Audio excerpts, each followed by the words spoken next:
Hello everyone.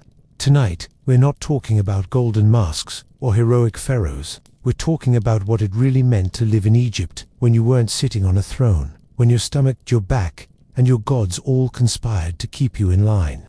Imagine being born in a mud brick hut that melts every few seasons, chewing bread so full of grit it files your teeth to dust, and praying to a hippo-shaped goddess every time someone sneezes, because yes, even a sneeze could be considered a cosmic omen. From hauling grain for taxes you never got back, to building monuments that would outlive you by millennia, to lying awake at night, terrified that forgetting one offering might doom your soul in the afterlife. Life in Egypt wasn't about glory, it was about enduring. Take a moment to like this video and subscribe, but only if you actually enjoy wandering through history's darker corners with me. No pressure. Unlike the priests, I won't be checking your offerings. And let me know in the comments where you're tuning in from and what time it is for you. I always picture this strange little global circle of us, some in daylight, some in night, all listening to the same ancient echoes. So, dim the lights, maybe pour a drink, ideally not one with parasites swimming in it, unlike the Nile, and let's ease into tonight's story together. Let me tell you about the person you could have been. Forget air conditioning, maternity wards, or nurses with reassuring smiles. Your grand entrance into the world is happening in a mud brick hut, under the wheeze of hot wind, with your mother crouched on a pile of reed mats, and two women from the neighborhood trying to keep her alive with herbal charms and whispered prayers. No one's handing out cigars. They're too busy hoping the Nile will flood properly this year so you don't starve before you grow teeth. Infant mortality. Oh, it was the neighborhood's favorite grim lottery. Some scholars estimate that half of children didn't make it to their 5th birthday, not because their parents didn't love them, but because disease and hunger were waiting at the door like overeager relatives. A bad flood meant no grain meant no bread. And no bread meant your chances of living long enough to complain about bread went down drastically. Of course, your tiny body wasn't just your family's business. You were already enrolled in a cosmic contract. Amulets were tied around your neck, scarabs painted on the walls, and a priest might mutter a spell or two, just in case some demon felt like making your first week interesting. Childhood, right from the start, wasn't only about learning to walk. It was about dodging gods, diseases, and droughts. Milk. If you were lucky, you got your mother's. If not, a wet nurse might step in, herself often half-starved. Either way, your little stomach was in for a ride. Parasites were part of the family. Every sip of Nile water was basically rolling dice with your intestines. Later in life, mummies reveal evidence of kidney stones, gallstones, and worms. But sure, let's call it the gift of the river. Your first cries weren't private either. They were heard as omens. If you screamed too loud, someone might think a god was making a point. If you were quiet, people whispered about curses. Imagine that pressure. You're 5 minutes old and already being read like a weather forecast. And hunger. That was baked into the cradle. Families lived at the mercy of grain rations, storing sacks of barley like dragon hordes, except rats and state tax collectors came first. Your very survival was pegged to the rhythm of the Nile, and the Nile was as moody as any deity. Too low and the land cracked with drought. Too high and your family's hut dissolved like soggy bread. Either way, it was your tiny ribs that kept count. There was no promise of stability, no bright future ahead. The gods were hungry, the priests were demanding, and your parents were just hoping you didn't add to the funeral statistics too soon. You weren't born into comfort. You were born into calculation. How to stretch the bread, how to appease the gods, how to keep another little body alive under a sky that always seemed to be watching. And yet, somehow, if you managed to squeak through those perilous first years, you graduated into the next phase of Egyptian existence. A childhood already weighed down with chores, hunger, and the subtle reminder that your life was less about playing and more about surviving under cosmic supervision. If you had been born in Egypt, childhood wasn't a carefree parade of toys and finger painting. It was more like a crash course in survival, with your first lessons written in hunger. Your playmates weren't building sandcastles. They were helping their parents pile up mud bricks, or swatting flies away from grain stores, or trying not to get kicked by a stubborn goat.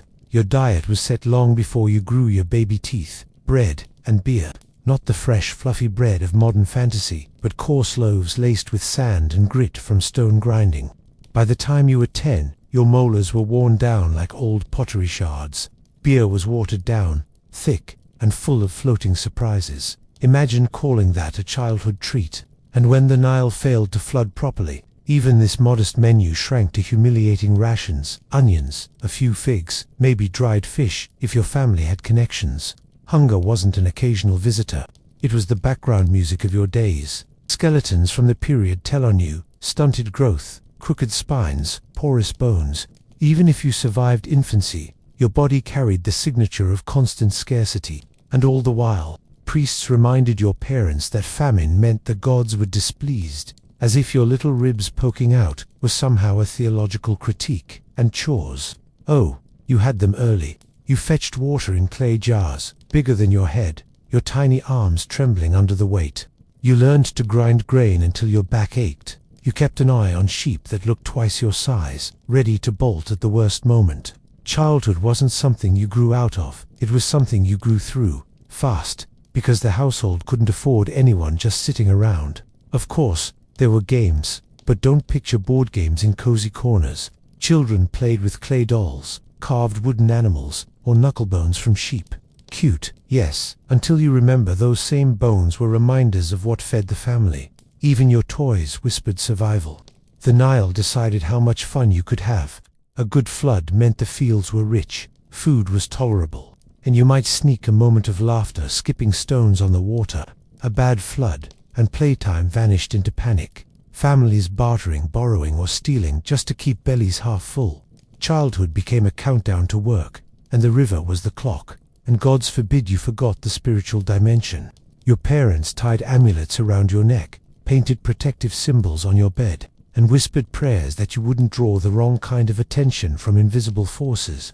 One stomachache could be divine punishment, a rash evidence of a curse. Being a child in Egypt meant living under the twin gaze of hunger and gods, both unpredictable, both merciless. So by the time you were old enough to actually understand the world, you already knew this. Play carefully, eat gratefully, and never forget that your tiny existence was dangling between the mood of the Nile and the will of the divine. And as you stumbled through those years, one thing became clear. The line between growing up and joining the labor force was so thin it almost didn't exist. If you had been born to a peasant's hut instead of a scribe's desk, the only alphabet you learned was the rhythm of hunger. Forget ink and papyrus. Your classroom was a field, your teacher an ox, and your lessons carved into Education was rare, reserved for the thin layer of society that could afford to remove their children from the endless cycle of labor. Everyone else, they got a diploma in sweating under the sun. Let's talk numbers. Literacy in ancient Egypt probably hovered around 5%. That means for every 100 of you, 95 would never scratch a hieroglyph in their life. Reading and writing were luxury skills, carefully guarded by scribes, temple schools, and bureaucrats who knew knowledge was power. The rest of the population was kept busy producing grain, hauling water, and making sure those in charge could sit in the shade and debate cosmic order. And don't think scribal training was easy. If you were plucked from the fields and blessed with a shot at education, you weren't treated like a scholar in progress. You were treated like a draft animal in linen. The school of scribes was notorious for its beatings, ancient texts, brag about teachers using the stick as often as the stylus. One old proverb went, "A boy's ears are on his back. He listens when he is beaten." Inspiring, right? If you endured the lash and the endless copying of birds, snakes, and bread loaves, you could graduate into the rare air of bureaucracy, counting grain, drafting decrees, recording rituals. Everyone else stayed bent over the fields. You might have looked at a scribe sitting under a tree, scratching notes, sipping beer, and thought he lived like a king. But to the elite, scribes were still clerks, just literate servants of power, chained not to plows but to papyrus scrolls. Meanwhile, you, the 95%, spent your education learning survival skills with zero room for error. You knew how to read the Nile's moods, how to dig irrigation ditches, how to stack mud bricks so they didn't collapse on your sleeping siblings. Your geometry wasn't abstract. It was figuring out how to align rows of crops. Your physics was balancing jars of water without smashing them on the ground. You weren't taught philosophy, you were taught endurance. Children started work young. By 7 or 8, you were considered capable of carrying loads or grinding grain. Girls often joined mothers in brewing beer, baking bread, or weaving linen. Boys followed fathers to fields or workshops. If you wanted to escape this fate, your best bet was catching the eye of a priest or administrator. But even then, your freedom meant serving temple schedules instead of harvest cycles. So, education was a ticket, but only a few could afford the ride. The rest lived with their backs to the sun, knowing their names would never be carved on a temple wall, only forgotten in the sand. And yet, even if you managed to scratch out a few hieroglyphs or secure a scribe's job, your life still bent to the same force as everyone else's, the moods of the river that gave Egypt breath and just as easily could choke it away. If you'd been born along its banks, the Nile wasn't just scenery. It was God, clock, employer, and executioner rolled into one. Every year, you and your family watched the horizon like nervous gamblers, waiting to see whether the waters would bless you with abundance or betray you with disaster. Too high, and your mud brick home dissolved like wet bread. Too low, and you were one bad harvest away from chewing reeds to stay alive. This wasn't abstract anxiety. Ancient Egyptians measured time itself by the river's moods. The year was split into 3 seasons: the flood, the growing, and the harvest. You didn't argue with the calendar. You bent your back to it, hauling mud during inundation, sowing seed when the waters receded, and praying to every deity you could name that the harvest wouldn't shrivel before the threshing. When the Nile cooperated, it felt divine. Rich black silt blanketed the land, barley grew tall, and your stomach unclenched for a season. But when it failed, famine followed like an uninvited guest who refused to leave. Texts like the admonitions of Ipuwer describe entire villages hollowed out by hunger, children crying in the streets, and fathers abandoning households. You didn't just fear bad weather, you feared cosmic imbalance, because drought wasn't read as nature being fickle. It was interpreted as the gods punishing Egypt. And make no mistake, the authorities leaned on that fear. Priests stood at riverbanks, reading omens in the flood's color and flow, while officials counted every sack of grain. If the flood was weak, the pharaoh's legitimacy wobbled. After all, wasn't he supposed to guarantee Mat, the sacred balance of universe and Nile alike? If the waters disappointed, whispers spread that maybe the gods were tired of him, and by extension, of you. But the Nile wasn't just about crops. It was the highway of the kingdom. Barges hauled limestone for monuments, grain for taxes, soldiers for war. Your family might never leave your village, but you still lived on the pulse of this watery road. The goods in your market, the orders shouted by overseers, even the bread ration in your hand, all of it floated down from somewhere else. And of course, the river could kill as easily as it fed. Crocodiles weren't mythical monsters, they were afternoon hazards. Hippos too, with jaws strong enough to snap boats. Drowning was common, especially for children sent to fetch water or herd animals. Every splash carried risk. So, the Nile was never gentle. It was a demanding parent, generous one year, violent the next, always reminding you that you weren't in control. You could pray, sacrifice, and build temples until your hands bled. But at the end of the day, if the flood failed, you went hungry. And once your stomach was empty, it didn't matter whether you were a peasant grinding grain or a scribe scratching prayers. Everyone's ribs stuck out the same way. And in that hunger, as the fields cracked and grain stores shrank, you would find yourself pushed into the most defining classroom of all, the fields themselves, where labor wasn't just expected, it was enforced. If you'd been born in Egypt, your resume would have been written in mud, long before anyone asked what you wanted to be when you grew up. The answer was already decided. You'd work the land. Everyone did. Farming wasn't just a job, it was the backbone of the state, the temples, and the priests' impressive beer bellies. And it was your back that kept it all going. Picture this: dawn breaks, the Nile mist still clings to the reeds, and you're already out in the fields, pushing a wooden plow strapped to an ox that looks more tired than you. Tools were simple: hoes, sickles, baskets. Your body was the real machinery, fueled by bread that cracked your teeth and beer that doubled as liquid calories. Efficiency wasn't the point. Survival was. The system was brutally clear. You sowed barley, emmer, wheat, lentils, onions, flax. Then you harvested, stacked, and delivered. Not for yourself, mind you, but for the state. The pharaoh was technically the owner of all land, and his scribes made sure you didn't forget it. Overseers showed up with tall sticks and sharp eyes, counting every bundle. Missed the quota, and you'd feel the sting of a beating or the weight of extra labor. Taxes weren't optional, they were baked into your sweat. And those taxes were collected not in coins, but in grain. Imagine working all season, handing over most of the harvest, and then watching it disappear into temple granaries that gleamed with wealth, while your pantry echoed hollow. A good flood year softened the blow. There was enough to scrape by, maybe even a festival meal with fresh fish or a honey cake. A bad year meant rationing, cutting loaves thinner and thinner, praying the officials didn't take just a little extra for their own pockets. Spoiler, they usually did. Work in the fields wasn't just backbreaking, it was endless. Digging canals to catch the floodwater, building levees to stop it washing away your hut, replanting crops after locusts stripped them bare. Even the seasons offered no real rest. Each one had its own task, its own demand. And when your body faltered, there was no retirement plan. You worked until you collapsed, then someone else took your place in the line. Yet, despite the grind, farming was wrapped in ritual. Before sowing, you offered a little grain to the gods. At harvest, you muttered prayers to thank them for not turning your field into a dust bowl. Religion soaked into the soil like water. Every seed planted was a transaction with the divine. If the crops failed, you blamed yourself for some forgotten offering, or the pharaoh for losing cosmic favor. Either way, guilt was part of the harvest. And this wasn't private misery, it was public. Labor was collective, neighbors sweating side by side, families working in rows, children carrying baskets almost as big as themselves. It built solidarity, yes, but also kept you under watch. No one escaped the fields unnoticed. You weren't just producing food, you were producing obedience. So by the time you dragged yourself home at dusk, skin burnt, muscles aching, what did you find?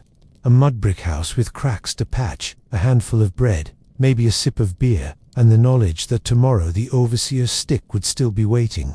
And if you thought farming was as hard as it got, wait until you were called away from your village, not to rest, not to escape, but to break your body in service of the pharaoh's next big project.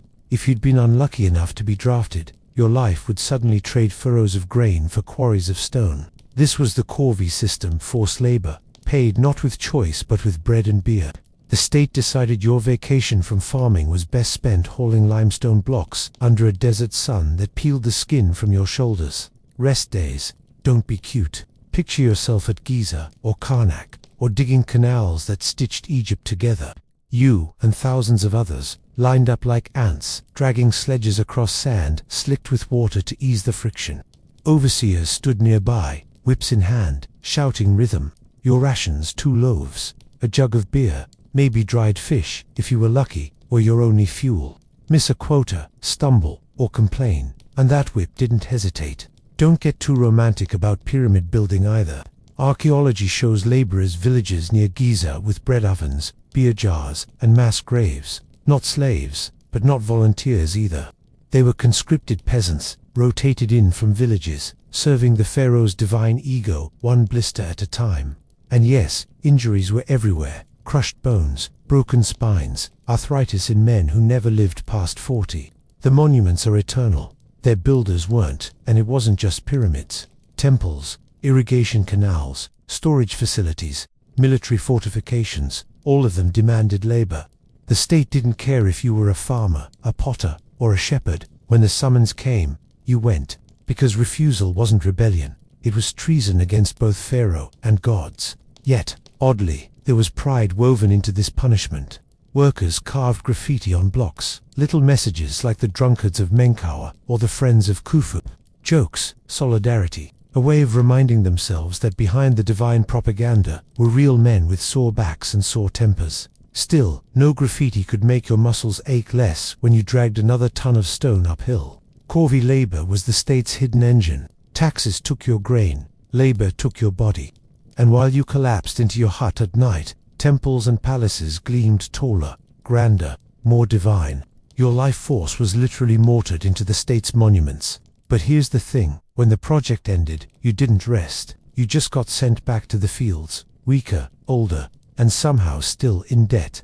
Because if the overseer decided your output wasn't good enough, your village had to make up the difference. One man's blister became another man's starvation. So, your life was measured out in cycles of exhaustion. Fields, then construction, then fields again, until your spine bent permanently and your hands shook too much to hold a hoe. And yet, even after all that sweat, when you stumbled to your family hearth at night, what did you find? The same bread, the same beer, the same gnawing hunger. And that hunger wasn't just an inconvenience. It was a constant shadow, shaping your body, your bones, your very idea of what living meant. If you'd lived in Egypt, your daily menu would have been reliable in the same way sand is reliable, always there, always gritty, never very satisfying. Bread and beer were the staples, not because anyone thought carbs and alcohol were a balanced diet, but because they were cheap, filling, and kept you alive just enough to work another day. Imagine waking up, reaching for breakfast, and finding the same loaf that would also be your lunch and dinner. Variety was a luxury, not a right. The bread itself was a geological event. Made from emmer wheat or barley, it was ground with stone tools that shed little flakes of quartz into the flour. Over time, this turned every bite into a dentist's nightmare. Archaeologists examining mummies find teeth worn down to the gums. Abscesses, infections, entire mouths eroded by years of chewing what was essentially edible sandpaper. But hey, it was filling. Beer was the second leg of the diet, thick as porridge, sweetened with dates or figs, and loaded with floating chunks of grain. Don't picture a cold pint. Think of something between oatmeal soup and a hangover you didn't ask for. But it was nutritious, packed with calories, and safer than Nile water, which came with parasites as a free bonus. Children drank it, adults depended on it, and festivals just meant more of it. Onions, garlic, and leeks padded the meals, not just for flavor but because they actually fought off some illnesses. Fish, caught in the Nile, was a common protein, though the poor usually ate it, dried or salted, while the rich got it fresh. Meat, beef, goat, or goose was rare, reserved for festivals, temple sacrifices, or if you happened to work near an offering table and nobody was looking. Eggs, fruit, and honey were occasional treats, but they didn't land on peasant tables often. Malnutrition left its signature everywhere. Child skeletons show stunted growth. Adults display osteoporosis, anemia, and spinal deformities. Even the rich weren't immune. Mummies of nobles reveal hardened arteries and obesity, proof that too much bread, beer, and meat wasn't exactly heart-healthy either. In other words, everyone's diet was a problem, just in opposite directions. And when famine hit, everything collapsed. The Nile's failure meant bread shrank to crumbs, beer thinned to water, and onions turned into coveted treasures. Families bartered furniture for grain. Parents skipped meals so children might last another day, and priests declared the disaster divine punishment. Your stomach growling wasn't just hunger. It was a reminder that your life was balanced on the razor-thin line between flood and drought. Even in good years, food wasn't comfort, it was calculation. How to stretch the bread, how much beer to drink before the jar ran out, how to avoid the priests hand-snatching offerings from your meager pile. Eating was less about taste and more about strategy, survival dressed as ritual. So, you swallowed your sandpaper bread, downed your grainy beer, and called it dinner. And when your belly still felt hollow, you prayed to the gods, hoping they wouldn't take offense at your complaints. Because in Egypt, food wasn't just about feeding the body. It was also about feeding the divine, and your offerings had to reach the gods before they reached your mouth. If you had been born in Egypt, your day didn't just start with bread and beer. It started under the eyes of gods who seemed to have nothing better to do than watch you chew. Every action, from how you tilled your field to how you buried your dead, was wrapped in ritual. Not because Egyptians were particularly neurotic, but because they lived in a world where forgetting to sprinkle beer on a statue could mean famine, plague, or worse, your name scratched off a wall. Households kept their own shrines, small clay figures of Base, the dwarf god who scared off evil spirits, or Toret, the pregnant hippo who guarded women in childbirth, sat tucked into corners. Every squeak in the night, every stomach ache, every failed harvest, there was a god or demon to blame. You weren't paranoid, you were religiously practical. Hanging an amulet around your child's neck might keep them from dying before their 5th birthday. Did it work? Hard to say. But not wearing one felt like tempting fate, and nobody in Egypt was that brave. Temples, meanwhile, weren't quiet sanctuaries. They were beating hearts of the state. Banks, warehouses, and cosmic insurance policies rolled into one. Priests woke gods at dawn, bathed them, dressed them in fine linens, fed them offerings of bread and beer. The gods clearly had no cholesterol problems, and tucked them in again at night. Your role: supply those offerings, through taxes or labor, whether or not your own pantry echoed empty. Feeding gods came before feeding children. A theological pyramid scheme, if you will. Festivals looked like fun on the surface. Processions of boats, statues paraded through streets, everyone drinking more beer than usual. But beneath the music and incense was fear. If the god looked pleased, the harvest might come. If the statue looked crooked or a priest tripped, everyone's eyes widened. Was that a bad omen? Egyptians lived in a constant state of reading signs, desperate to keep Mat, the sacred order, intact. And fear wasn't abstract. When disaster struck, drought, plague, invasion, the explanation was immediate. Someone had angered the gods. Maybe a sacrifice was done wrong. Maybe Pharaoh's prayers were weak. Maybe the common people slacked off in their offerings. Guilt was contagious. You could work your fingers to bone in the fields and still be told your lack of devotion was starving the kingdom. Even your death was stage-managed by divine anxiety. You didn't just get buried, you had to be properly mummified, recite the right spells, pass the judgment of Osiris, and hope your heart wasn't heavier than a feather. And if your family didn't perform the rituals correctly, your soul was toast, wandering, hungry, nameless.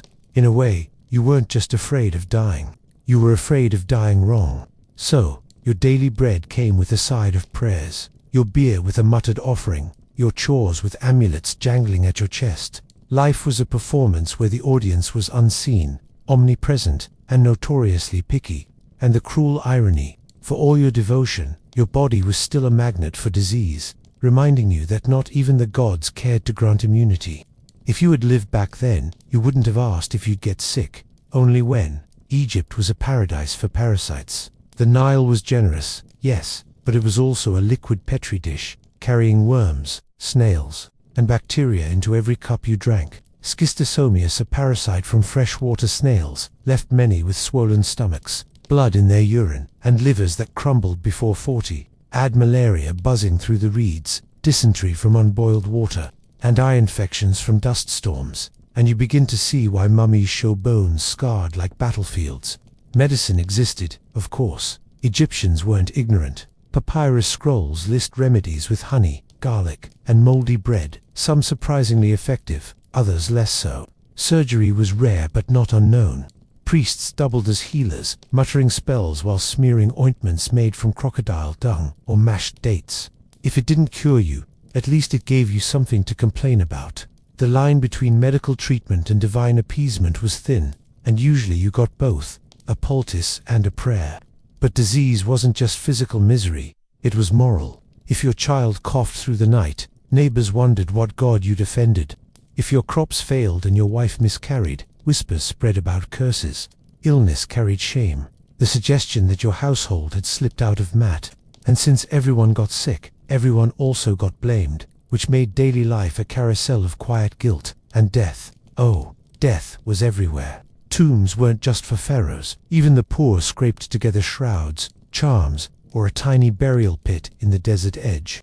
Because without proper burial, you risked being erased, wandering the afterlife hungry and nameless. That was worse than dying. Death wasn't the end. It was a test you could fail. The wrong spell recited, the wrong amulet placed, and your soul might be gobbled up by Amit, the crocodile-lion-hippo hybrid nobody wanted to meet.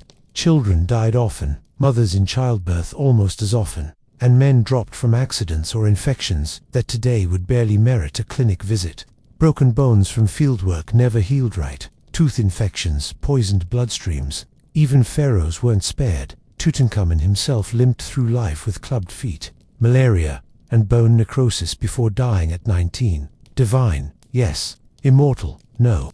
The irony was brutal. You could live devoutly, sacrifice diligently, wear amulets like jewelry shops on your chest, and still wake up with a worm wriggling in your intestines. The gods demanded obedience, but gave no guarantees. Death wasn't lurking in shadows. It walked beside you, in your water, your bread, your own body. So, when you stumbled home, exhausted from work, and lay on your reed mat coughing, you didn't ask for comfort. You asked for continuity.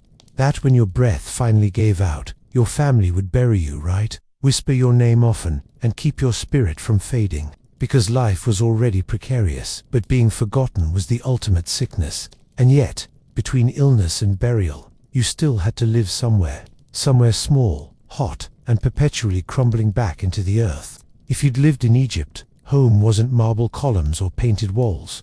It was mud, baked in the sun, stacked into blocks, and glued together with more mud.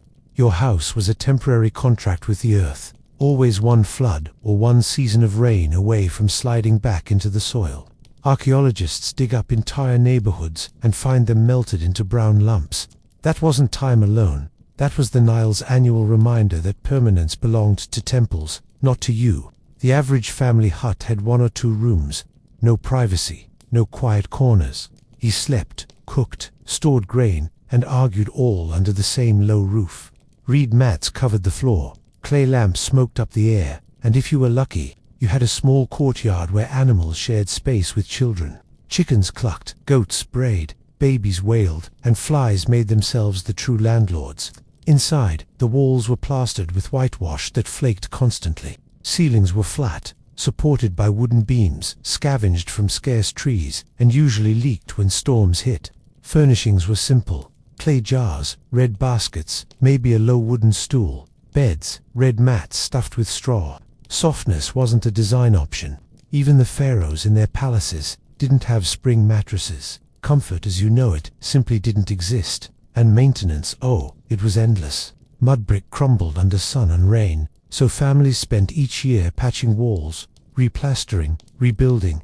Children were drafted into mixing mud with straw, stomping it barefoot into sticky piles. Your home wasn't a castle. It was a living chore. And when the Nile flooded too high, it wasn't just your field underwater. Your house could dissolve like a sandcastle, forcing you to rebuild from scratch with the same mud that betrayed you. But don't picture misery without color. Families decorated their walls with painted symbols, hung amulets to ward off spirits, and kept shrines in corners. A flicker of ritual in the dust. Kitchens smoked with bread ovens, clay domes where loaves baked black on the outside and raw in the middle. Beer jars lined the walls, fermenting into the thick drink that passed for refreshment.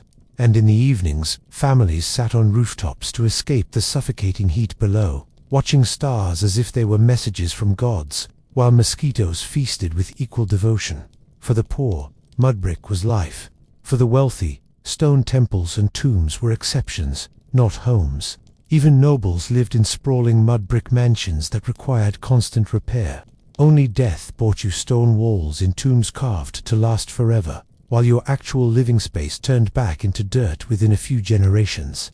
The message was painfully clear. Houses were temporary, but the state's monuments were eternal. And as you lay in that small, hot room, listening to the scurry of rats in the grain jars and the low chant of neighbors' prayers, you knew your home wasn't protection from the world. It was simply a pause, a fragile pause, in a life ruled by labor, hunger, and the gods' unpredictable moods. And just beyond your crumbling wall, the state was waiting again, not for your devotion this time, but for your taxes. If you had lived in Egypt, your harvest wasn't yours. Not really. You could plow, sow, weed, harvest, and store. But the moment those sacks of barley hit your courtyard, the state came knocking. And they didn't knock politely. They showed up with scribes, overseers, and guards carrying sticks, the ancient equivalent of an audit with whips. Taxes weren't paid in coins. They were measured in loaves, jars, and bushels. The pharaoh owned the land, temples demanded their share, and you were left with whatever crumbs remained in your granary. The system was merciless. Grain was collected, counted, sealed in jars, and hauled off to massive storehouses. Some temple complexes functioned like banks, hoarding food as wealth, while villagers rationed themselves to keep breathing. Failed to meet your quota, and the punishment wasn't a fine. It was physical. Tomb paintings and papyrus records show peasants beaten for late taxes, their backs striped with blows, while scribes calmly recorded the deficit. Imagine owing both the gods and the government, with neither known for forgiveness. It wasn't just food. Taxes were labor too. Didn't have enough grain. Fine, you'd pay with your body, conscripted for corvée projects, building canals or temples until your hands blistered. Even fishing or weaving could be taxed. Every skill you had, Every scrap you produced was a potential entry in the state's endless ledger. The Egyptians invented bureaucracy as a form of divine sport, and you were the ball. And what did you get in return? Stability. In theory, granaries sometimes redistributed grain during famine. Armies defended borders. Temples staged festivals that made you forget hunger for a day. But the imbalance was obvious. Priests feasted, scribes grew paunchy, pharaohs piled gold into tombs, and you, the source of it all, lay awake wondering if you'd have enough bread tomorrow. Still, the system worked, in its own suffocating way.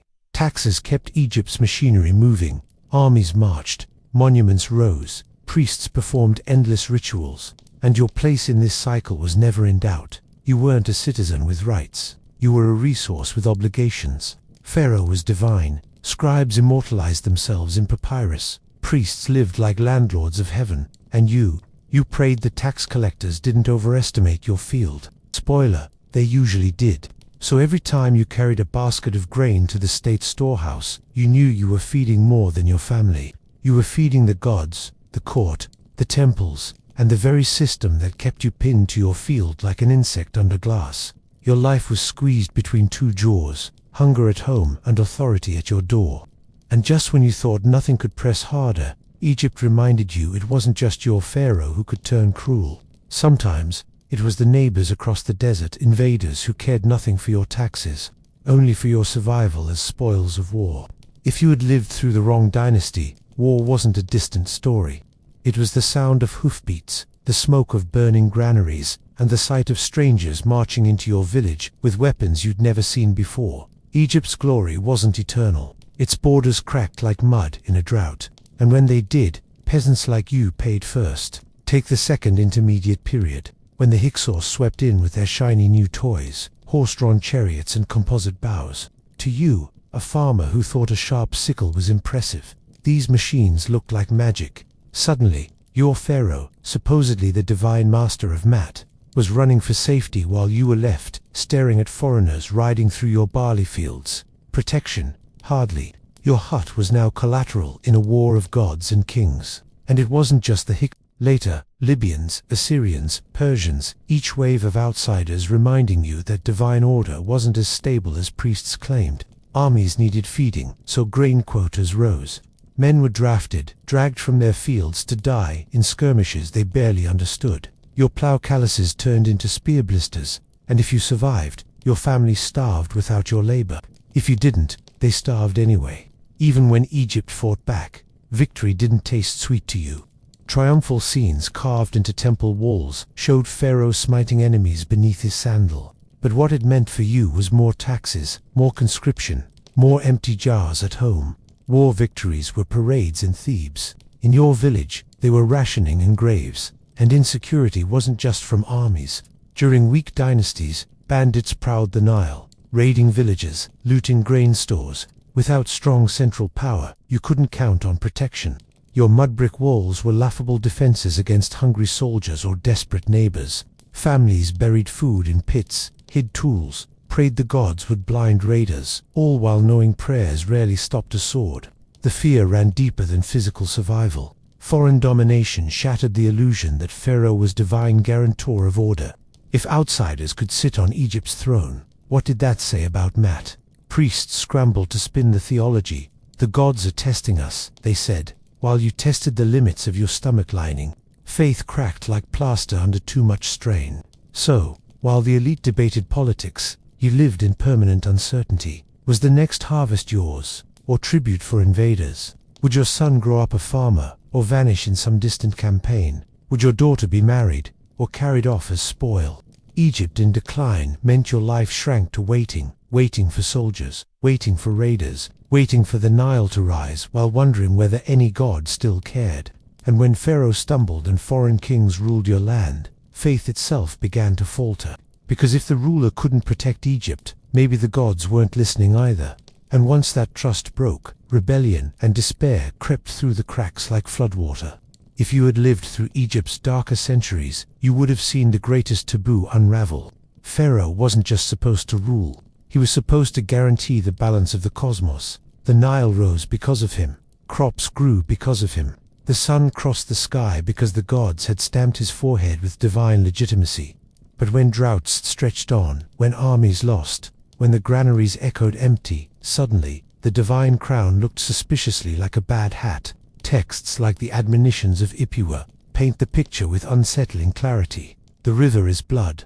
Men thirst for water. The nobles hunger while beggars feast. Order inverted. Chaos unmasked. For the commoner, it wasn't just politics failing.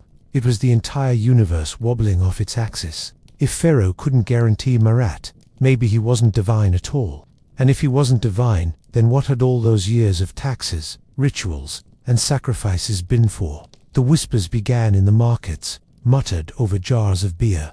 Maybe the gods were angry with Pharaoh. Maybe he had lost their favor. Maybe it was time for another, stronger king.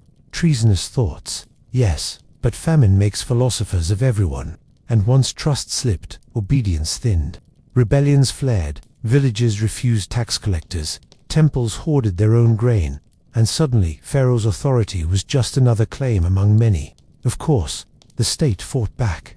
Propaganda flooded the walls, Pharaoh smiting enemies, Pharaoh feasting with gods, Pharaoh bigger than life itself. But no carving could silence the reality of hollow stomachs. You couldn't eat a hieroglyph. And when your children cried through the night, the image of Pharaoh's eternal power carved into limestone felt more like mockery than reassurance. Even the priests grew restless. If Pharaoh stumbled, their own authority wobbled. They tightened their grip, declared new rituals, invented omens to explain away disasters. The gods are testing Egypt, they insisted. But people weren't convinced. The sacred balance felt more like a cosmic joke, one where the punchline was hunger. And so, trust curdled into cynicism. You might still bow in the temple, chant the hymns, and shuffle through festivals, but in your heart, you wondered whether any of it mattered. If Pharaoh couldn't control the flood, if the gods allowed foreigners to sit on Egypt's throne, then maybe all your devotion was just fuel for a system that no longer worked. Faith in kingship cracked like a dry riverbed, and through those cracks, other powers slid in, priests, generals, warlords, all claiming to be the new guardians of order. But instead of stability, this just multiplied your fears, because where one authority once stood, now dozens clawed for dominance, and you were trapped beneath them all, still carrying grain, still bowing, still waiting for balance that never came.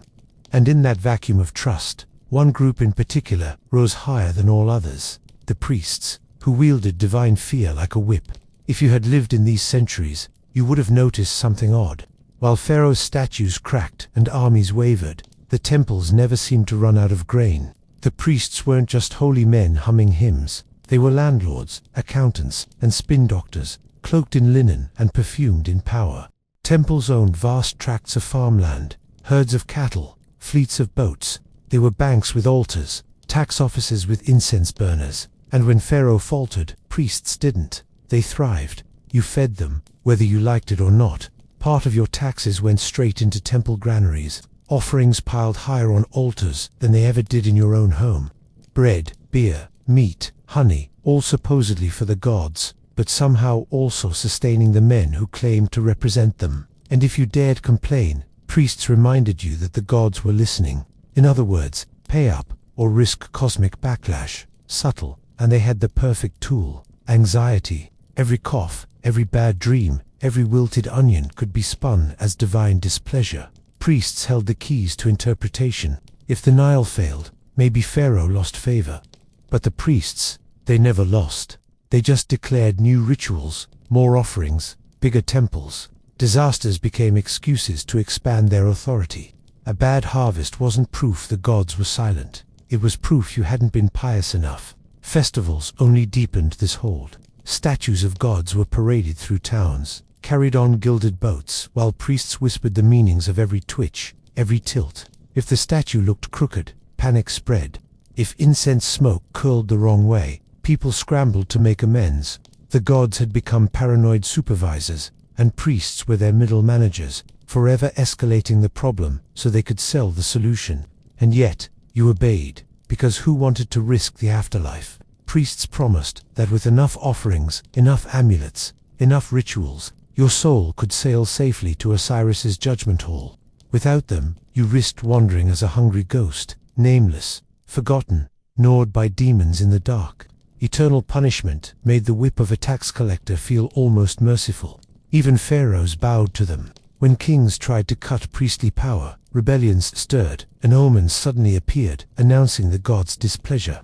The temples were untouchable, tax-exempt, fattened on both faith and fear. The irony. They preached math balance, harmony, divine order, while hoarding resources that could have actually balanced famine. So, there you were, hungry at home, yet dragging your last onion to the temple to appease a god who supposedly made onions grow in the first place. A closed loop of cosmic debt. And every time you muttered a prayer, deep down you knew it wasn't the god who might hear you.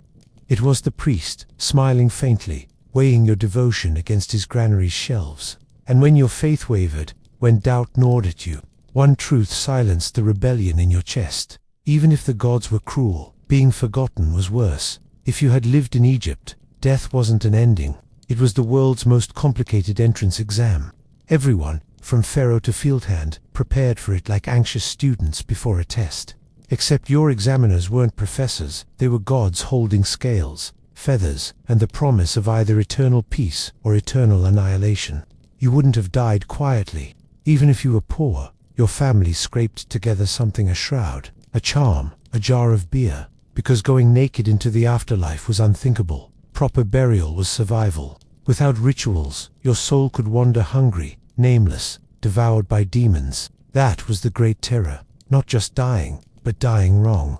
Pharaohs, of course, got the full deluxe package: mummification, canopic jars, gold masks, spells etched in tomb walls like cosmic cheat sheets. You, more like a reed mat wrapped around your body and an amulet pressed against your chest. Maybe a scarab or a figurine of a servant who is supposed to work for you in eternity. Archaeologists find these little tokens buried with even the poor proof that hope was stubborn, even in huts where bread was scarce. But the afterlife wasn't guaranteed. You had to pass the weighing of the heart, where Osiris sat in judgment. Your heart was balanced against the feather of Matat, and if it came up heavy with sin, Ammit, the crocodile lion hippo monster, ate it. No second chances. Erased forever. Eternal oblivion because you skipped a few offerings or snapped at your neighbor about a goat. Egyptians didn't gamble with this test. They rehearsed it in spells, charms, and prayers whispered over the dead. And here's the eerie irony. Death was the one place where even pharaoh and peasant met on equal terms. Kings had gilded sarcophagi, peasants had shallow graves, but in the hall of judgment, everyone's heart weighed the same. The cosmic scale didn't care about your taxes, your harvests, or how many bricks you hauled for the temples. All that labor, all that fear, all those offerings, it all narrowed into one question: was your heart light enough to pass? Of course, even this promise was fragile. Tomb robbers prowled at night, peeling gold from mummies, scattering bones. Names were erased from walls, damning souls to oblivion. Thousands of years later, archaeologists pried open coffins under fluorescent lights, shipping your eternal body to museums where tourists mispronounced your name and bought keychains shaped like your sarcophagus. You had feared being forgotten, and in a way, you were remembered as spectacle instead of self. But still, for the Egyptians, the afterlife was the ultimate refuge. Life on earth meant hunger, labor, and fear of gods. Death meant the possibility of rest, of a fertile field that never failed, of a table always set with bread and beer, of ancestors waiting with open arms. A fantasy, maybe, but one you clung to because reality gave you so little. So you lived in mud brick houses, patched your walls, hauled your grain, obeyed your priests, and whispered your prayers, not because you believed the gods were kind, but because you feared the silence if your name was never spoken again.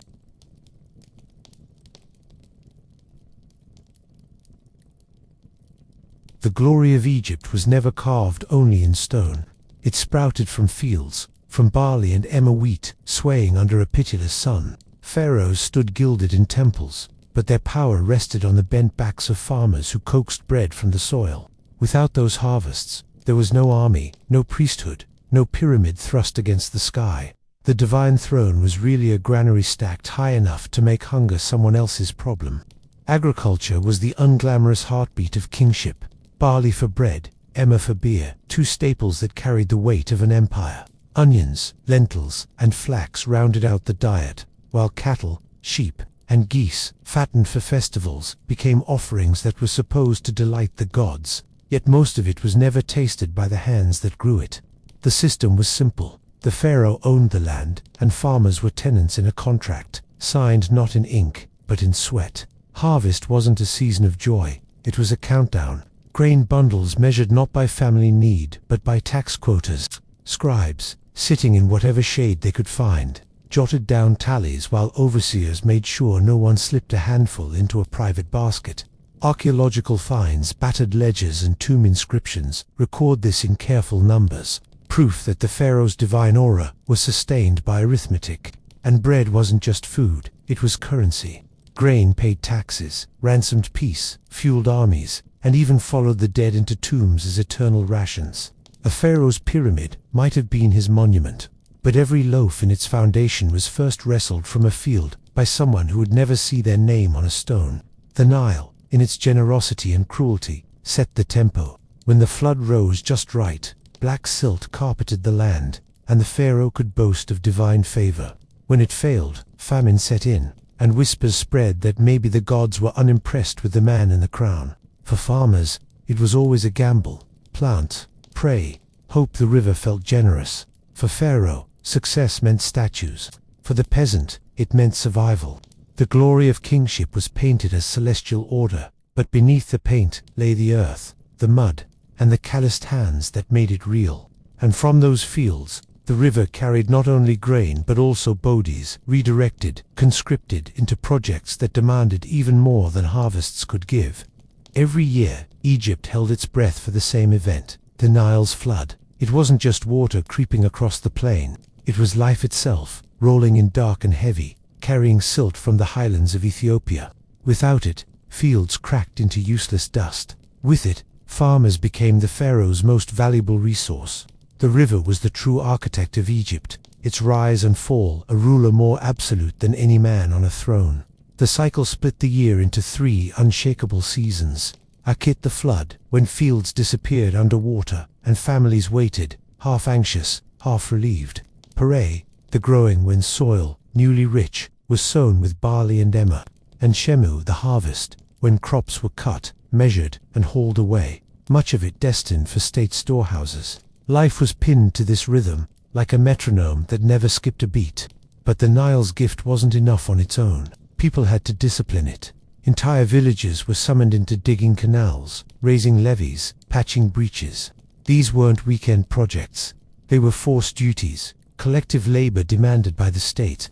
Archaeologists have traced vast irrigation systems, not built by some visionary engineer, but by thousands of peasants, ankle-deep in mud, dragging baskets of soil in endless lines. The pharaoh's control of nature was nothing more than organized manpower, and the danger was always there. Too little water meant famine, too much meant disaster. Floods that surged to hide drowned fields and homes alike, turning hard work into floating debris. The same current that gave life could rip it away in a single season. Relief and terror were twins. The water was worshipped as a god because it behaved like one, generous, temperamental, unanswerable. When the river cooperated, Egypt prospered. Surpluses filled granaries, priests staged festivals, and Pharaoh boasted that he had secured Mahat, the cosmic balance. But everyone knew it wasn't Pharaoh who rose from Ethiopia's highlands each summer. It was the river, demanding canals, dikes, and endless human labor to translate flood into harvest. The glory carved into temples always showed Pharaoh holding the flood in his hands, a symbol of divine mastery. But out in the fields, mastery looked like blisters, broken backs, and calloused palms. And once the canals were dug and the levees raised, those same bodies were redirected again. This time not to tame the river, but to feed the state more directly, through taxes collected in grain and sweat. The pharaoh's glory didn't run on gold, it ran on grain, and collecting it was less about generosity than about pressure. Egypt's economy was a ledger written in barley and bread loaves. Every stalk in the field already half claimed before it sprouted. Farmers sowed seeds, knowing a large slice of the harvest was headed straight into state granaries, guarded not by gods but by scribes, with sharp reeds and sharper memories. Taxation wasn't abstract, it was physical. Scribes stood in fields at harvest, tallying sheaves, while overseers held staffs to remind everyone what shortfall meant. Tomb paintings even show peasants being beaten during collection bureaucracy, with bruises attached. There was no neat escape. The pharaoh owned the land, the temples demanded their share, and your family's portion came last. Whatever crumbs survived the counting, payment came in kind. Barley, wheat, cattle, fish, even honey, all of it could be pulled into the state's coffers. If the harvest failed, you didn't get relief, you got a different bill. Forced labor, missed quota, fine. Grab your tools and report to a work gang carving stone or dredging canals. Taxes were elastic, stretching between your granary and your body until something gave pen. And the grain itself didn't just sit in storage. It was the bloodstream of the kingdom. It fed soldiers on campaigns, sustained laborers at building sites, and bankrolled trade with neighbors. Priests claimed the choicest cuts for offerings, stacking altars high while villagers rationed scraps. Even the afterlife ran on grain tombs filled with bread loaves, beer jars, and model granaries, as though the cosmic tax collector never retired. The irony was stark. Pharaoh's temples boasted of feeding the gods, but the offerings were pulled from the same hands, already blistered by harvest. Grain didn't fall from heaven. It came from fields where bent backs, aching shoulders, and calloused fingers did the real accounting. And once that debt was extracted, once the scribes had their figures and the storehouses grown full, the pharaoh's next dream came calling, monuments that reached for eternity, built not with blessings but with labor ripped from the soil itself. Granaries fed the state, but monuments fed its memory. Pharaohs wanted stone, and stone demanded but farmers who weren't in the fields found themselves drafted into work gangs, hauling limestone blocks and stacking mud bricks until their hands cracked. The story of Egypt's grandeur was written less by chisels than by calluses. The building sites were cities of labor. At Giza, for example, entire workers' villages sprang up, complete with bread ovens, beer jars, and rows of cramped housing. Archaeologists have uncovered mass graves filled with men who broke their spines or shattered their legs, moving blocks that weighed as much as small cars. They weren't slaves in chains, they were peasants conscripted by the state, rotated in and out like replaceable gears in an endless machine.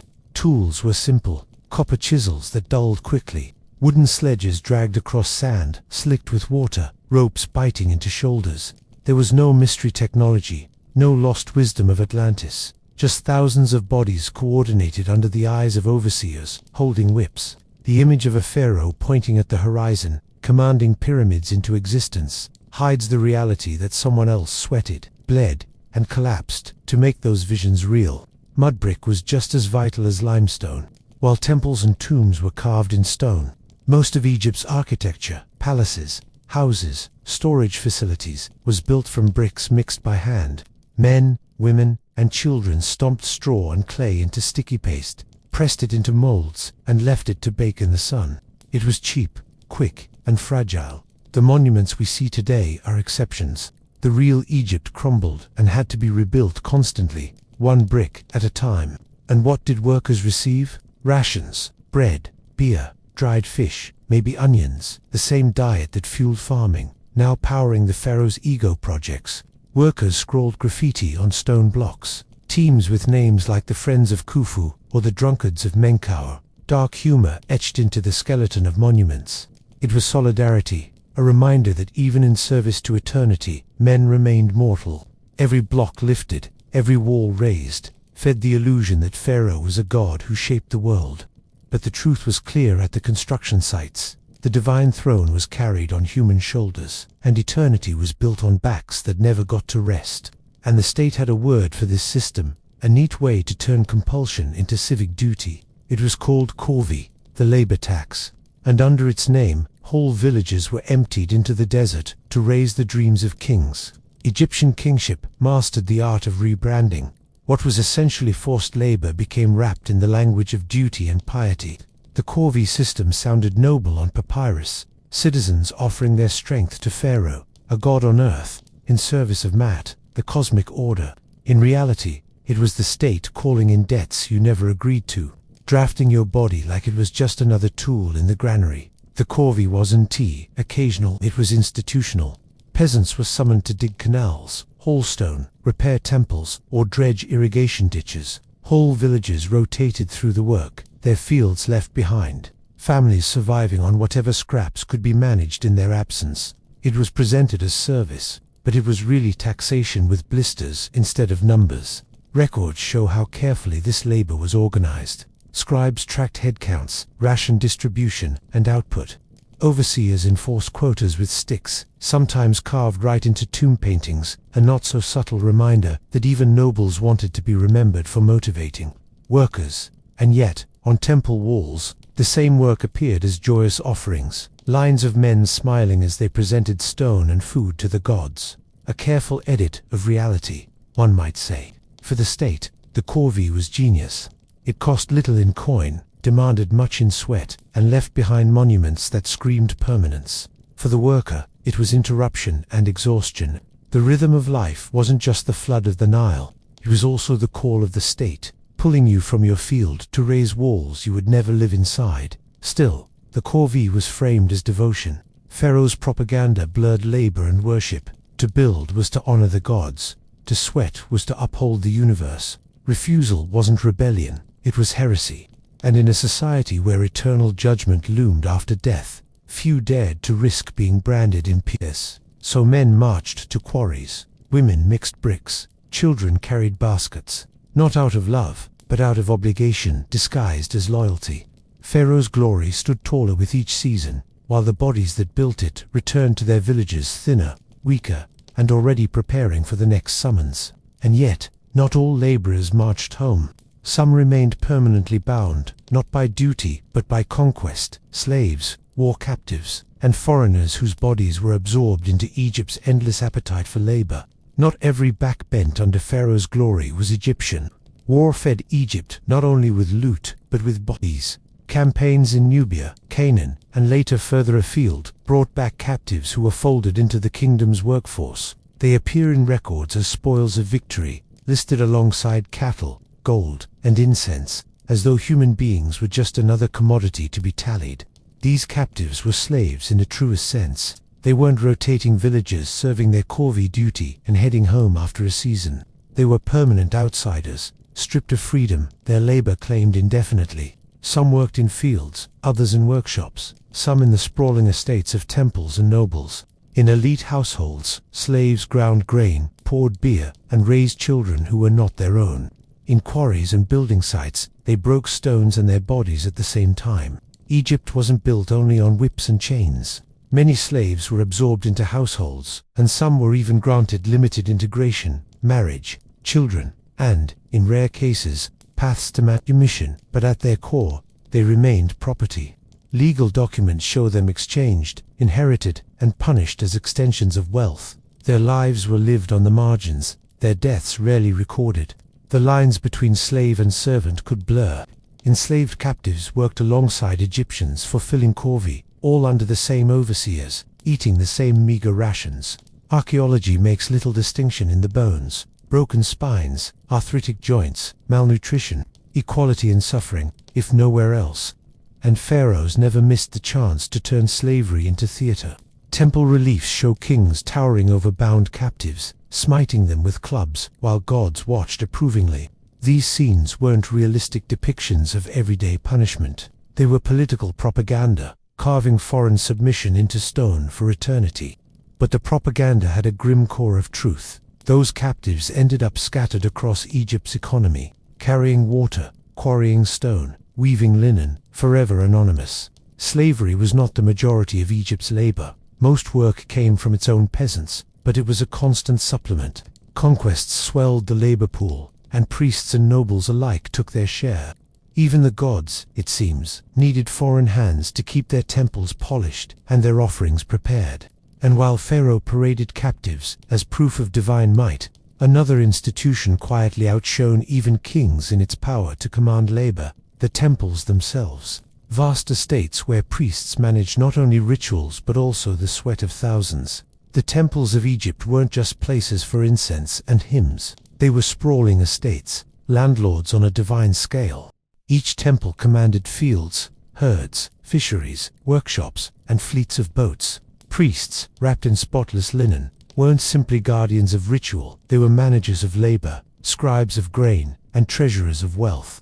If Pharaoh was the figurehead of power, temples with the machinery grinding beneath him. Farmers didn't just deliver taxes to the state, they delivered directly to the gods. That meant hauling grain into temple granaries, supplying bread for offerings, herding cattle fattened for sacrifices. Priests oversaw all of it, keeping ledgers that rivaled royal archives. The temples became employers, feeding workers with rations of bread, beer, onions, and fish, while siphoning off the best for festivals and rituals. Archaeological evidence shows temples owned some of the largest tracts of land in the kingdom, tax-exempt and protected. This wealth let them hire scribes, artisans, and entire battalions of laborers. Building projects weren't just Pharaoh's pyramids, there were also temples expanded with colonnades and sanctuaries, each one demanding fresh waves of human energy. And in return, priests claimed spiritual wages, eternal life, cosmic favor, divine stability. But behind the sanctity lay coercion. Failure to provide offerings or labor wasn't just a civic crime, it was sacrilege. Priests held not only ledgers, but also the authority to declare misfortune as punishment from offended gods. If your field failed, it wasn't drought, it was your lack of devotion. This theology kept labor flowing as efficiently as any overseer's whip. Inside temple workshops, slaves and conscripted workers crafted statues, ground pigments, and stitched priestly garments. Women wove linen for rituals, while men carved limestone for walls that depicted Pharaoh and gods enjoying banquets far richer than any laborer's table. Irony, carved in stone, the very hands that prepared offerings rarely tasted meat themselves. Temples functioned like kingdoms within the kingdom. Priests were the managers of divine economy, ensuring that every loaf and every drop of beer fed into ritual cycles. They didn't just maintain gods, they maintained control. And their influence stretched far enough that even pharaohs had to tread carefully. Temples outlasted dynasties, carrying labor and grain forward when royal authority faltered. So while Pharaoh glittered in gold, priests sat quietly on mountains of bread, beer, and human effort. And those who labored under temple authority, farmers, slaves, artisans, knew the rations were predictable, if never generous. Work kept you alive, barely, but it also bound you tighter to the divine estate. And at the end of the day, what carried you through wasn't gold or prophecy. It was a handful of food, meager, repetitive, but enough to keep bodies moving from dawn until collapse. Bread and beer, that was the fuel of Egypt. Not ambition, not glory, not divine mandate, just the daily rations that kept hands lifting stone and feet trudging in dust. Workers at construction sites and temple estates weren't paid in coins, they were fed in calories. A standard allowance might be 3 loaves and 2 jugs of beer a day, thick enough to chew, sour enough to burn, and always just shy of satisfaction. Onions, garlic, and dried fish were occasional additions, more medicine than luxury. Meat, that was festival fare, unless you happened to redirect an offering before it reached the altar. Archaeology gives us a clear picture. At Giza, workers' villages reveal massive bakeries with circular ovens, storage jars, and bones of cattle and sheep, proof that at least during pyramid construction, diets could be decent, sometimes better than those of ordinary villagers.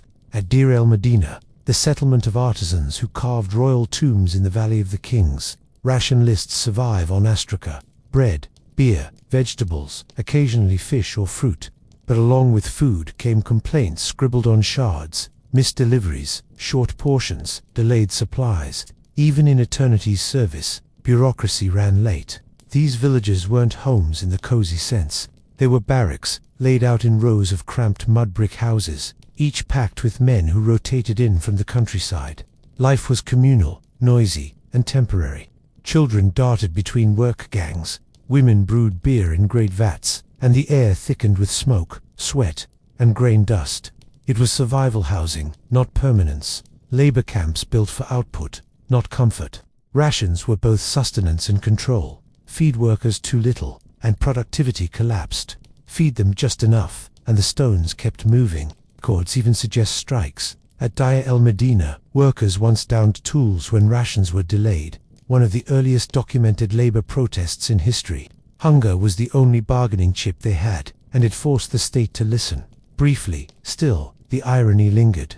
The same workers who stacked pyramids and decorated tombs with banquets lived on the edge of malnutrition. Their bones show arthritis, stress fractures, dental abscesses from gritty bread. Glory was painted in gold leaf, but it was carried in bodies running on bread that wore their teeth to stubs. Worker villages were microcosms of Egypt itself, organized, hierarchical, sustained by grain. They revealed the quiet truth beneath Pharaoh's monuments that behind every grand colonnade and towering pylon was a camp full of tired people, clutching loaves that tasted more of stone than wheat. And when the body broke down, as it inevitably did, the evidence remained. Skeletons speak louder than inscriptions, showing exactly how much the human frame paid for the monuments of kings. The monuments that survive in Egypt were not only carved in stone, they were etched into flesh. Archaeologists read bones the way scribes read papyrus, and the story they tell is not of divine kingship, but of exhaustion. Skeletons pulled from workers' cemeteries near Giza and Thebes show spines bent with arthritis, knees ground down from lifting, fractures that never healed right. Pharaohs were immortalized in statues. Their builders were fossilized in pain. Teeth tell another chapter, grinding grain with stone, querns laced flour with quartz dust, and every loaf acted like sandpaper. Skulls show jaws riddled with abscesses, enamel worn flat, infections burrowing into bone. A smile in life was often agony in disguise. Bread sustained them, but it also ate them from the inside out. Even young bodies carry the scars of labor. Men in their 20s show injuries more common in modern retirees. Women buried near temple estates reveal spinal compression from hauling water jars and pounding grain. Children's bones show stunted growth, evidence of malnutrition woven into their very frames. Egypt's glory was cumulative, but so was its toll. And yet, these bodies speak of resilience as much as suffering. Healed fractures show people cared for each other. Arthritis means they kept working long after their joints had stiffened. Their labor was anonymous, but their endurance was extraordinary. They were the invisible infrastructure behind pyramids, temples, and palaces, carrying on long after pharaohs had been embalmed and entombed. Ironically, the very monuments meant to immortalize kings now highlight the cost paid by commoners. Excavations uncover graffiti from workers, jokes, team names, casual doodles, a fleeting reminder that they weren't just laboring machines. They laughed, cursed, and teased each other, even as their bodies broke down. Humanity scratched into limestone, overlooked for millennia. The bones, though, are unavoidable evidence. They show the hidden contract of Egyptian kingship, eternal stone above ground, worn skeletons below it. The living built for the dead, and in the process became monuments themselves, not of glory, but of survival against impossible demands. And when the fields were plowed, the taxes collected, the temples fed, and the monuments raised, what remained wasn't names or honors. It was the silent legacy of a majority whose stories rarely made it into hieroglyphs, but without whom pharaohs would have been just men in crowns with very short reigns. Pharaohs smiled in stone, their names carved deep enough to echo across 3,000 years. But the men and women who lifted those stones, who sowed the fields and dragged the sledges, rarely left more than a footprint in the dust. Their legacy isn't in inscriptions or golden masks. It's in the sheer persistence that kept Egypt upright long enough for kings to imagine themselves divine. The farmers who bent to the flood each year, coaxing barley from silt, never saw their names on temple walls. The builders who staggered under blocks that cracked their spines didn't get statues in their likeness. The slaves and captives whose lives dissolved into household chores or quarry pits were folded into records as numbers, not as people. Pharaohs promised eternity, but eternity had little room for the anonymous. And yet, without them, there would be no pharaoh to remember. Kingship floated on their grain, monuments rose on their backs, rituals survived on their offerings. Their labor was the unseen scaffolding of power, stripped of credit, but never of necessity. Every triumph boasted in hieroglyphs, every smiting of enemies, every feast of the gods, rested on the invisible work of the majority. Archaeology recovers fragments of their presence, fingerprints baked into bricks, graffiti scrawled in workers' camps, skeletons showing healed fractures where comrades must have carried the load for them. These are not the grand testaments of rulers, but the quiet echoes of ordinary people, leaving behind traces more intimate than any royal decree. They remind us that Egypt was not only pyramids and crowns, it was hands in mud, sweat in dust, bones in soil. The irony is sharp. Pharaohs built monuments to deny death, but the true endurance belongs to the nameless masses. Their suffering, their labor, their resilience, all of it seeped into the very stones that kings claimed as divine gifts. When we marvel at Egypt's grandeur, we are really marveling at them. The countless lives spent so that one man could be carved as eternal. The glory of pharaohs was carried, always, on shoulders that history nearly forgot. And though their names are silent, their labor speaks louder than any hymn, rising with the monuments they left behind, monuments that are theirs as much as any king's. Egypt's greatness always looked eternal in stone. But daily life was more like walking a rope strung between famine and order. Farmers, artisans, and laborers lived not in monuments but in a fragile web tied directly to Pharaoh's hand. The state's granaries acted as both insurance and leash. When the Nile rose too low or too high, central authority decided who starved and who survived. It was redistribution dressed up as divine benevolence. Pharaoh feeds the gods, and in return, the gods feed the people, except the people were usually at the end of that transaction, scraping the bottom of the basket. As long as dynasties held, the machine worked, however unfairly. Grain moved through a network of scribes, overseers, and storage depots. Work gangs were mobilized for irrigation. Armies marched with full bellies, and even the poorest villagers clung to the hope that the next festival might throw them a few scraps of roasted goose. But when dynasties buckled, through famine, rebellion, or invasion, that machine cracked apart. The pharaoh who was supposed to be the axis of the universe suddenly looked more like a man with bad luck and worse irrigation plans. And in those cracks, ordinary lives unraveled first. Nobles had stores tucked away. Priests still held temple granaries. Soldiers could take by force, but villagers had only their fields. Without central authority to coordinate irrigation and redistribute food, the delicate balance collapsed. The canals clogged, levees burst, granaries sealed their doors. What had been cosmic order turned overnight into dust and hunger. Texts like the admonitions of Ipua don't mince words. The storehouse is empty, its guards stretched on the ground. The poor man has become rich, the rich man has become poor. It sounds almost revolutionary, but the irony was cruel. The poor man who supposedly became rich was usually just the starving man who found a way to steal a sack of barley, before dying anyway. Dynastic collapse looked chaotic at the top, but at the bottom it was simple. No grain, no protection, no hope. The safety net had always been thin, but now it was gone, and with it went the state's ability to discipline the Nile itself. For ordinary people, that meant disaster was no longer an accident of nature, but a certainty. Because the river flowed on without canals, without order, without anyone powerful enough to hold it steady. The Nile was never just a river. It was a moody sovereign that needed constant coaxing. When dynasties held power, its moods were tamed through endless labor. Canals dredged, levees shored up, dikes repaired before they broke. These weren't natural miracles. They were hydraulic systems run on human backs. Farmers left their fields to dig, cart, and patch, all under the watchful eyes of scribes who counted every basket of soil. The state didn't just organize the water, it organized the people. But when dynasties faltered, that choreography dissolved. The canals silted up, irrigation ditches collapsed, and the Nile returned to its own rhythm, generous in one year, catastrophic the next. A weak flood without functioning canals meant the fertile silt stayed locked in the riverbed instead of spreading across the fields.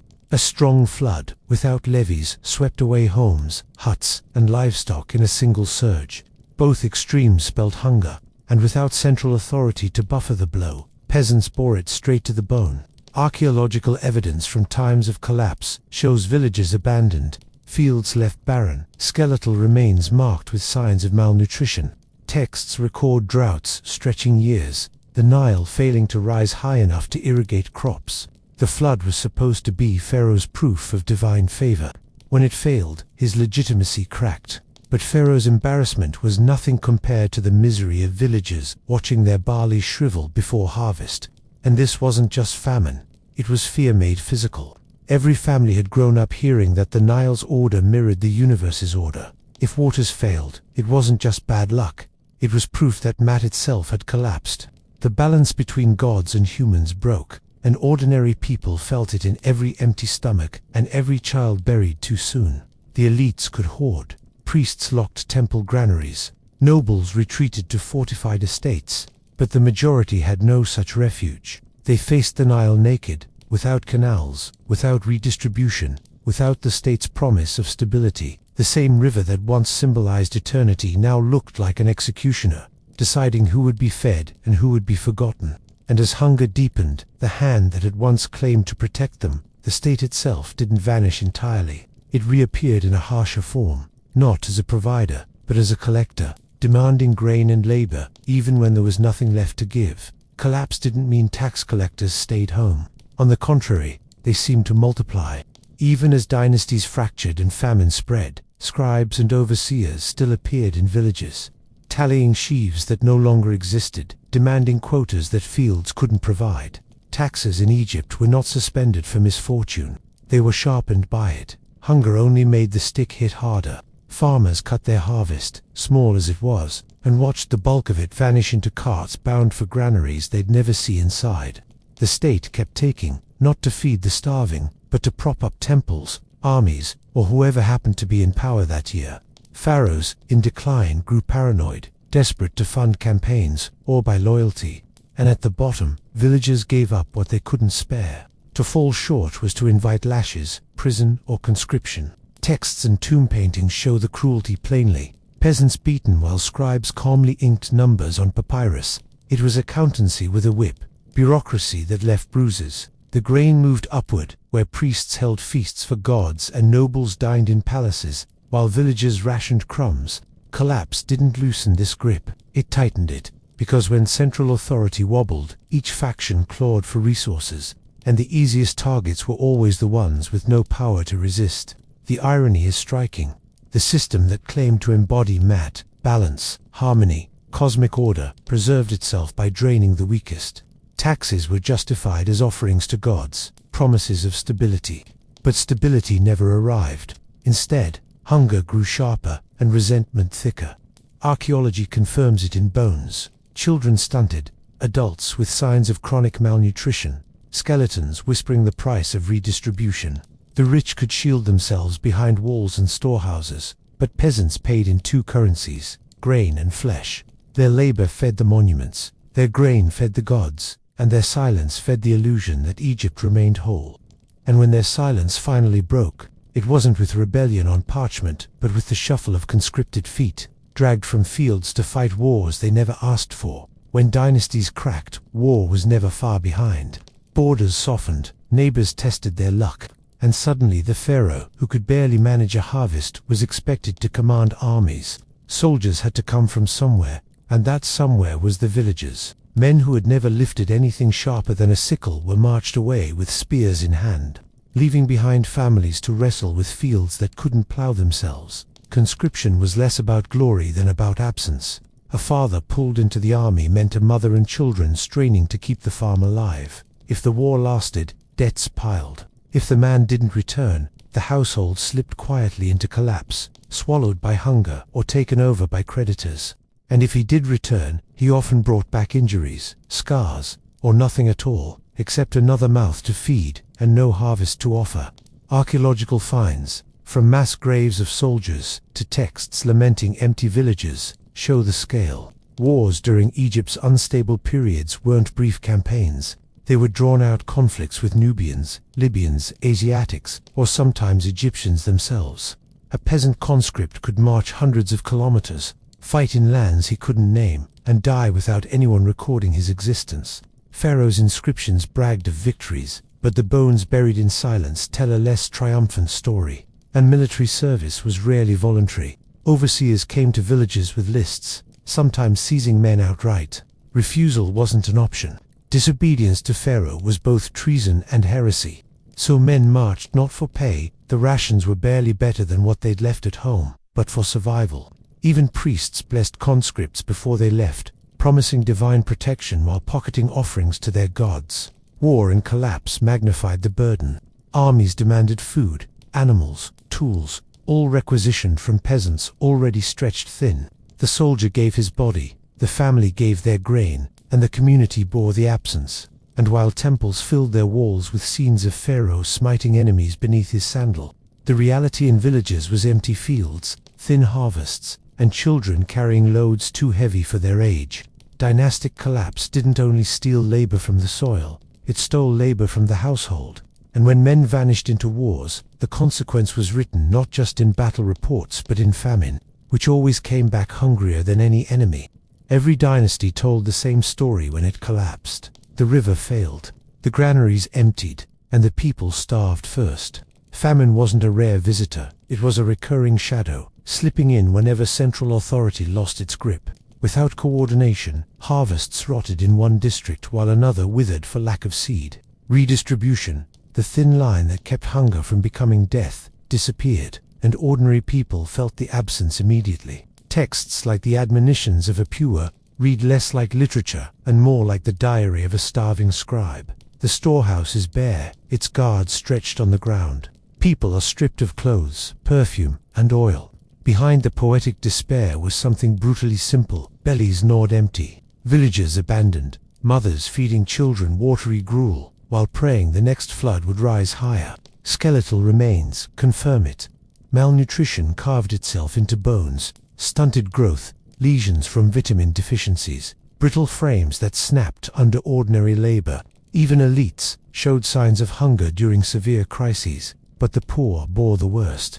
They couldn't retreat behind walls or rely on temple reserves. They rationed bread thinner and thinner until the only thing left to chew was despair. And famine wasn't just physical. It rewrote the moral map.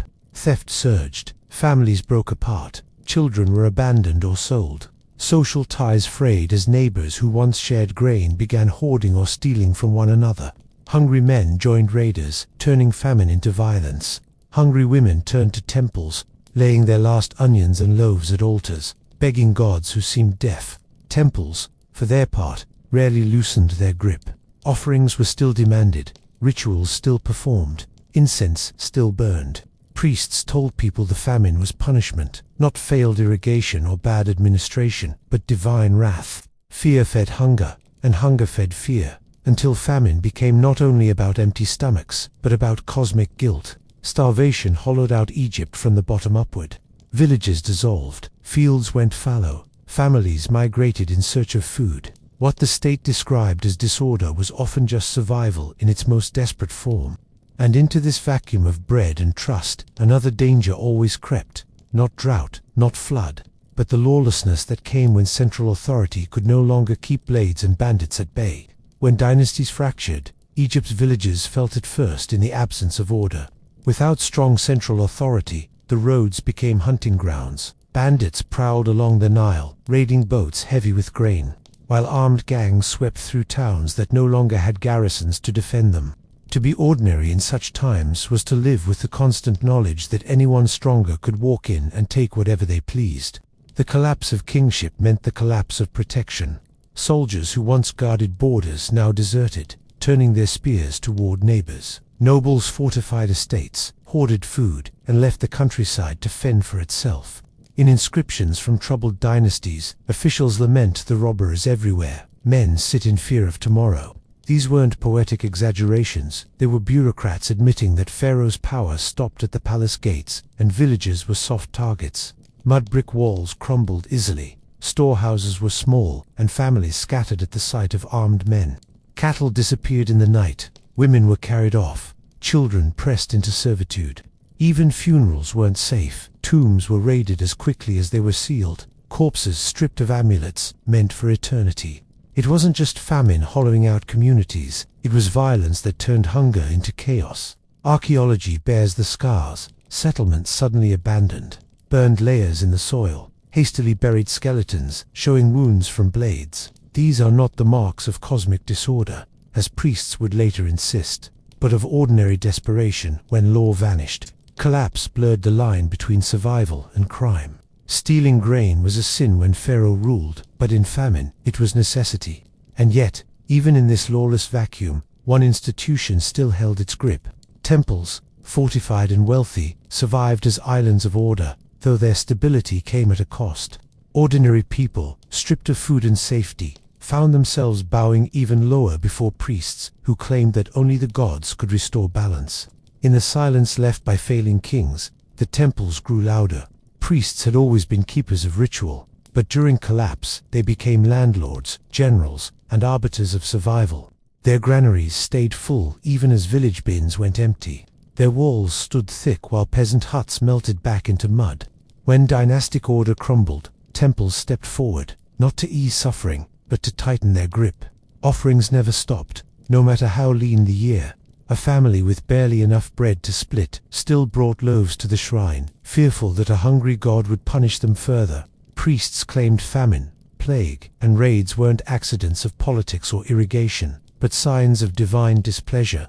And the solution was always the same: more gifts, more rituals, more submission. Hunger became proof of guilt, and guilt became the lever of control. Temples held land as well as faith. They commanded fields worked by peasants, slaves, and conscripts, all producing food that rarely returned to the hands that grew it. Legal texts reveal just how vast their estates were, tax-exempt, untouchable, and expanding with every dynasty's weakness. Pharaoh's crown could topple, but the god's house endured, brick by brick, harvest by harvest. Archaeology shows the machinery in motion. Temple accounts list deliveries of grain and cattle, at times when villages were skeletal with hunger. Priests staged festivals, parading statues of gods through the streets, while ordinary people looked on with both awe and bitterness, their own stomachs hollow as drums. The gods ate first, always, and this wasn't only material control. It was psychological. To doubt the temple was to risk damnation in the afterlife. Wandering as a nameless ghost, denied entry to Osiris's hall. Better to starve in this world, priests implied, than to be erased in the next. Fear of oblivion held peasants tighter than any overseer's whip. Yet the irony was inescapable. The very institution that claimed to uphold Mahat cosmic balance thrived on imbalance. The temples fed the gods and fattened the priesthood, while the people who sustained both slipped further into despair. The thin hope of survival shifted from Pharaoh's order to the priest's promises, and for most, neither delivered much beyond exhaustion, and exhaustion had consequences beyond hunger or fear. It choked off even the faintest chance of rising higher, of escaping one's place. Collapse not only starved the body, it sealed the ladder shut. Under strong dynasties, there was at least the illusion of movement. A clever scribe, a skilled artisan, or even a loyal soldier might rise above his station. Villages like Deir el-Medina show how tomb builders, though still laborers, carved out homes, schools, and family legacies. Stability created room for ambition, however narrow. But when dynasties collapsed, that fragile ladder snapped in half, and ordinary people slid straight down into survival mode. Scribes lost patrons, artisans lost commissions, and farmers lost both fields and protection. Wealthier states tightened control, temples hoarded grain, and the possibility of climbing up through skill or luck evaporated. Mobility required surplus, enough food, enough time, enough security to learn to write or master a craft. Collapse stripped that surplus bare. The son, who might have trained as a scribe, instead hauled baskets of mud. The daughter, who might have woven linen for trade, now patched roofs while watching for raiders. Archaeological traces confirm this contraction. Settlements that once supported specialized workers shrink back into raw subsistence. Inscriptions vanish, literacy drops, crafts decline. Without centralized projects, tombs, temples, monuments, there was no work for artisans, no pathways for apprentices. And without scribes, administration withered, dragging the chances of mobility with it. Ordinary life narrowed to its most basic terms: food, safety, endurance. The middle stratum, those just above the peasants, suffered perhaps most visibly. They had tasted privilege under stability, houses of multiple rooms, decorated walls, servants. But in times of collapse, their wealth dissolved fastest. Their taxes were still demanded, their protection evaporated, and their savings plundered by priests or soldiers. The fall from modest comfort into hunger carried its own bitterness, harder to swallow than the bread that never came. And while elites fought to preserve their status, the majority lost even the faint hope of advancement. What remained was stagnation, an enforced stillness where birth sealed destiny more tightly than ever. Collapse didn't just level society, it froze it. Pharaohs rose and fell, but peasants stayed in the mud, bound not by stability but by the collapse of it. And beneath this stagnation ran another current, fear that wasn't only about hunger or violence, but about the gods themselves. Collapse wasn't just social disorder, it was cosmic disorder, and ordinary people felt that terror in their bones. Collapse wasn't only measured in empty fields or broken canals. It seeped into the mind, a gnawing suspicion that the gods themselves had turned away. In Egypt, famine or war weren't random events. They were read as omens, signs that the sacred balance, had been shattered. And if balance was gone, then so was the fragile assurance that life and afterlife followed predictable rules. Ordinary people didn't just starve, they despaired. The texts reveal this unease with unsettling clarity. In the admonitions of Ipuwer, the scribe laments, "The land turns round as does a potter's wheel. The robber is now the possessor of riches." It's not only political complaint, it's existential panic. When the Nile failed, when raiders prowled, when temples demanded offerings from the hungry, people weren't simply afraid of tomorrow's meal. They were afraid that the entire universe had slipped into chaos. Ritual became heavier in such times. Amulets multiplied on children's chests, prayers were whispered over every loaf, offerings piled higher at temples. The poorer the people became, the more they gave away in desperate attempts to appease powers that seemed unreachable. Hunger wasn't enough. Now there was guilt layered on top. The fear that starvation was deserved, punishment for sins they couldn't name, and priests encouraged it, of course. They framed collapse as divine judgment, not political failure. To question the system was to question the gods, and few dared risk being erased in both life and afterlife. Anxiety spread like dust storms through the villages, unseeable, suffocating. Every cough, every dream, every unlucky omen felt like another crack in the universe's fragile order.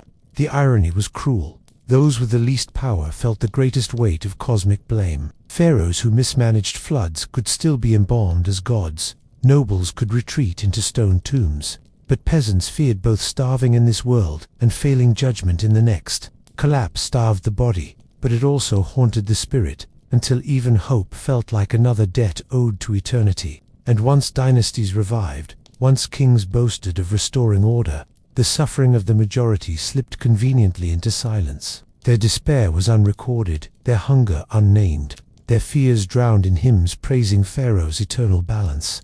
When dynasties revived, the scars of collapse were smoothed over in stone. Pharaohs carved their victories into temple walls, proclaiming that balance had been restored. The Nile obedient again.